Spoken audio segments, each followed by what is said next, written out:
Well, good morning, people. I'm going to show you about Windows 8. I've been working on the platform about another month or whatever. Um, as you can see, I can turn the screens and everything. Most people on the internet say, hey, man, I'm tired of hearing about those blah, blah, blah deals right in this general area. You can download a specific wallpaper like this and hide out the developer watermark on the bottom. It just totally just disappears. Bam. It doesn't have to annoy you. Windows 8 is capabilities. I mean, like when people went from XP to Windows 7, a lot of people lost XP capability programs and compatible programs and had issues with Windows 7. Windows 8 is a fix of that. I am running a whole bunch of XP softwares now on Windows 7. Uh, uh, Windows 8 also has what they call Metro, and Metro is basically a fast button application. That means I can get there fast. That means if I want to go to this on my desktop, bam, it's like it goes right to my desktop. Let's say if I want on my control panel, bam, here's my control panel. And if you see in Metro 2, when you install applications, if you look down in here, you can see all the applications you've installed. And what's so neat about this is if you look right here, it says uninstall Power ISO. It has uninstall features. All right, a lot of these programs that I put in, okay, uninstalled areas, which makes it faster because then you don't have to go back into your control panel and blah blah blah, go to the uninstall feature to uninstall the program. You can go straight to Metro and uninstall the software. It does it for you, which is a real neat add-on to it. Um, I don't recommend Windows 8 on anything lower than Pentium D. Uh, Simple fact, because it's a faster operating system. If you look at my system, I pretty much have, if you look right here, system properties, I run a Intel Core TM2 quad CPU, which is a dual core, but it's a quad with 2.4 gigahertz processor. And I run a 64-bit processor.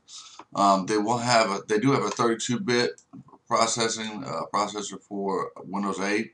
But if you really want to run with this system or this OS, you pretty much want to go into the 64-bit. Simple fact, because it basically runs 2 pages on it, and I mean the system overall is a very good system. It just gets the use of doing.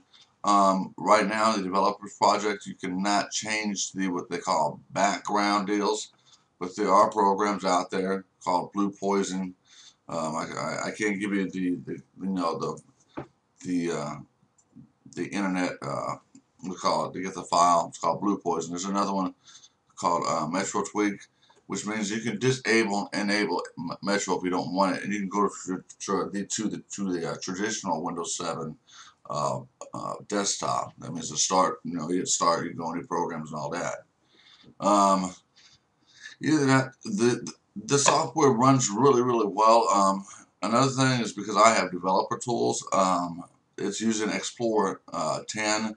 Um, let's say if I go to a website, it doesn't says that your browser is uncompatible. In my keys, I can go to the F12 developer tools. What's so nice about that is I go to my browser and I can back it up to 10.9.8.7. I usually go into 8, and usually I can do whatever I need to do on the website.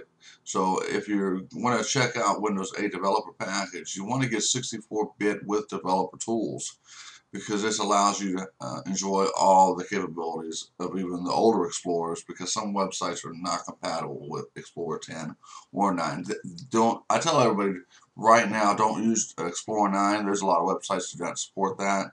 There's I mean, a big one is Time Warner. You go to Pay Express and pay your bill. Oh my God, you can't use it because 9 is not compatible with the viewing.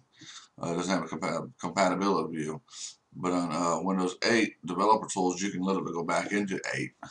What you do is you just check 8, and it just resets, and now I'm using 8 mode. And now I can go to whatever I want. And if you can see, it does change the whole style and everything. Of course, you have Explorer 10 capability view, but still that does not matter. You really have to back it up to 8 to see a lot of stuff. Either that, I mean, the system is pretty much, it's not stable, but I tell you this, it's really nice to use my old XP programs that I lost way back because Windows could, even with Windows troubleshooting and compatibility troubleshooting, you still couldn't load the programs up in Windows 7. Not anymore. Windows 8 is changing the whole project is completely turned around. When this thing hits the market, I think the story is they're supposed to be releasing the beta in February, around mid-February, for people to go to the Apple Store. That's for people that want to check out the new app features into the Metro UI. And Metro UI is this, and we like more programs like this is weather. I haven't changed my weather yet because I haven't uh, really played around with the Metro yet. I mean, I have, but I'm not.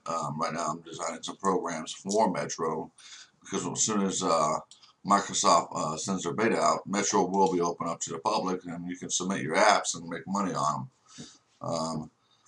Other than that, the program is really a solid system.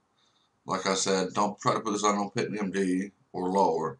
It really needs to be running on a high, over at least 2.0 gigahertz, or and it'll take 2 gigs of RAM.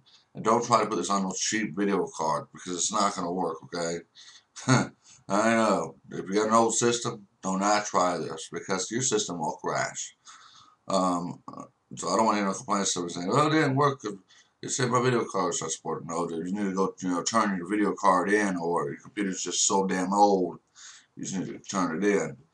Um, other than that, that is my my deal right now on Windows 8. Hope you enjoyed the video. You have a great day.